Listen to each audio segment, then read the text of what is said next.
Understanding Aphorism 4.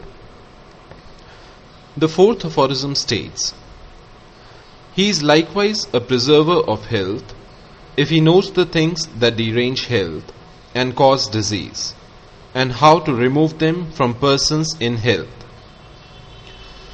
I have heard people say that Hahnemann was the greatest medical scientist who ever lived. If you read Organon carefully enough, you will realize the truth behind such statements. Hahnemann was a visionary. He did not limit the scope of his vision to understanding and treating disease. He went further and envisioned a greater role, a greater responsibility for the physician. This extension of his vision is evident in the fourth aphorism. While in the third aphorism, he discussed the knowledge that a physician must have to treat the sick, in the fourth aphorism, Hahnemann discusses the role of the physician in preventing sickness. The fourth aphorism summarizes the need for the medical subject, preventive and social medicine, which is now taught in all medical schools. But Hahnemann thought about the larger picture much before the subject got introduced in medical schools. Before I venture further into the homeopathic implications of this aphorism, I would like to present a brief history of preventive and social medicine so that you can realize how far ahead Hahnemann was from his time. Preventive and social medicine is a relatively new branch of medicine. It is often considered synonymous with community medicine, public health, and community health. All these share common ground, that is, prevention of disease and promotion of health. In short, PSM provides comprehensive health services ranging from preventive, promotive, curative to rehabilitative services. Whereas clinical specialties look after the individual patient, PSM has to think and act in terms of the whole community. The scope of medicine has expanded during the last few decades to include not only health problems of individuals, but those of communities as well. The Industrial Revolution of the 18th century, while bringing affluence, also brought new problems: slums, accumulation of refuse and human excreta, overcrowding, and a variety of social problems. Frequent outbreaks of cholera added to the woes. Chadwick's report on the sanitary conditions of laboring population in 1842 focused the attention of the people and the government on the urgent need to improve public health. Filth and garbage were recognized as man's greatest enemies, and it led to a great awareness of sanitation. This resulted in the Public Health Act of 1848 in England, an acceptance of the principle that the state is responsible for the health of the people. The act was made more comprehensive in 1875 when Public Health Act 1875 was enacted. The public health movement in the USA followed closely the English pattern. The organized professional body, American Public Health Association, was formed in 1872. The Indian Public Health Association was formed in 1958. Preventive medicine developed as a branch of medicine distinct from public health. By definition, preventive medicine is applied to healthy people, customarily by actions affecting large number of populations. Its primary objective is prevention of disease and promotion of health. It got a firm foundation only after the discovery of causative agents of diseases and the establishment of the germ theory of disease. The development of laboratory methods for the early detection of disease was a further advance. Social medicine has varying meanings attached to it.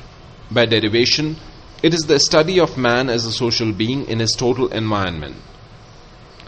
It may be identified with care of patients, prevention of disease, administration of medical services, indeed with almost any subject in the extensive field of health and welfare. In short, social medicine is not a new branch of medicine, but rather a new orientation of medicine to the changing needs of the man and society. Community medicine has been defined as the specialty which deals with populations.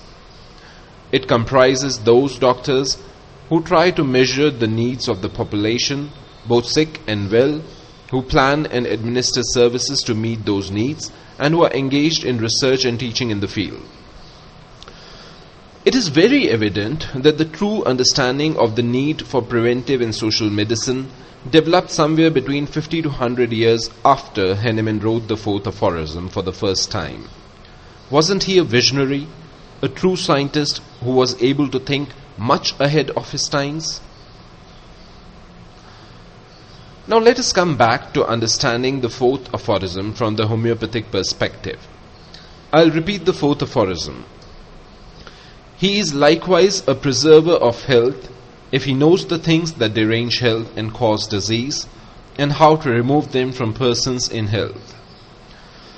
In this aphorism, Dr. Hahnemann states that apart from being the person who treats diseased individuals, a physician is also the preserver of health, and he can work as a preserver of health if he knows about, number one, the things that derange health, number two, the things that cause disease, and number three, the methods to remove such things and such factors from persons in health. Most people read this one-line aphorism in one breath and are not able to appreciate the difference between the things that derange health and the things that cause disease. But there is a lot of difference in them. Let us first study the factors that derange health. These include the primary causative factors which decrease our vitality and predispose us to various disease states. There can be a variety of factors which can derange our vital force, like mental and emotional factors, like unusual mental strain due to studies, worries of any kind, maybe financial, personal, social, exposure to too much obscenity or violence through any media, a heartbreak, exposure to family violence, separation or death of a loved one, suppressed anger, physical or psychological abuse, harassment, a shock, etc. Then physical factors can also work to decrease the vitality, like unusual physical strain or trauma can decrease the vitality and predispose you to various diseases. Then comes the environmental factors. Exposure to extremes of heat, cold, damp or dry atmosphere can reduce the vitality. Then there are social factors like unhygienic surroundings, food adulterations, pollution. They all contribute to decreasing our vital force and predisposing us to various disease forms. Then we have got bad habits, unhealthy diet, lack of physical exercise, irregular sleep cycle, addictions of any form. Too much of anything can predispose us to disease conditions, can reduce our vitality. And last but not the least, suppressive medicine or treatment of any kind. In majority of chronic conditions, the suppressive medicine and suppressive treatment, which is usually allopathic but can also be homeopathic, contributes to the towards decreasing the vitality and predisposing a human body towards chronic diseases. All these factors can decrease the vitality of the person and predispose him or her to a variety of disease conditions.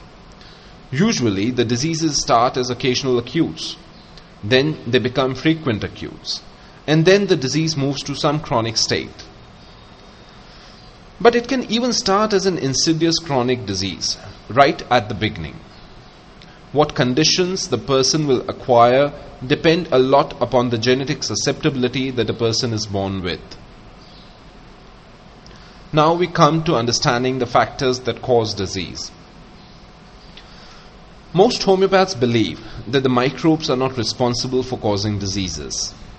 It is the derangement of the vital force that causes all disease. But this is not the absolute truth.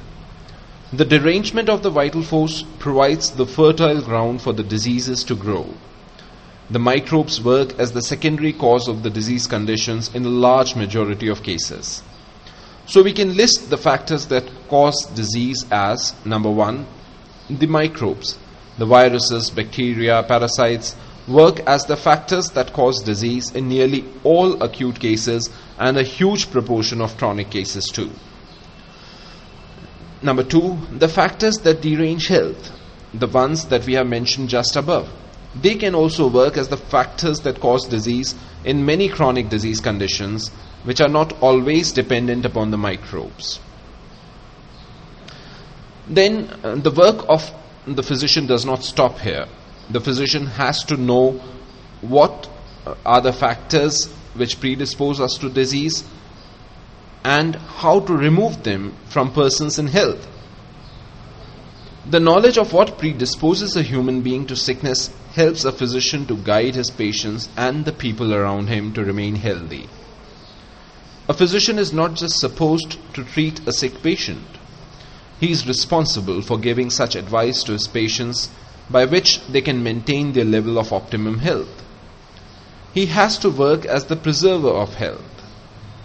Unfortunately, there is no dearth of people in the medical community who are happy to see more people suffering because it means more money, more business for them. I once met a very famous homeopath from Bangalore, the Indian IT hub. During a conversation, he told me, "You know, Dr. Bhatia, all these young boys and girls working for long hours in BPOs and IT companies in front of computers, they all suffer from cervical spondylitis at some point of time. When they come to me, I give them medicine for 3 months, and after that, I tell them the exercises which will reduce and prevent such complaints. You have to milk your money first. If you tell them the exercises and everything about the right posture and ergonomic furniture, who will come to you and how will you earn your bread and butter?" I was left speechless. A physician should be able to find out the cause of the deranged vitality in his patients and, apart from giving the correct remedy, should be able to tell them measures to remove the cause and to remain fit and healthy. For this, he should have knowledge about balanced diet, nutrition, exercise, personal and public hygiene, causes of disease, their control and prevention, etc. But above all, he should have true compassion for the suffering of mankind. This 4th aphorism summarizes all this in just 27 words. Hahnemann knew the beauty of brevity. It is for us to understand the real depth of his words.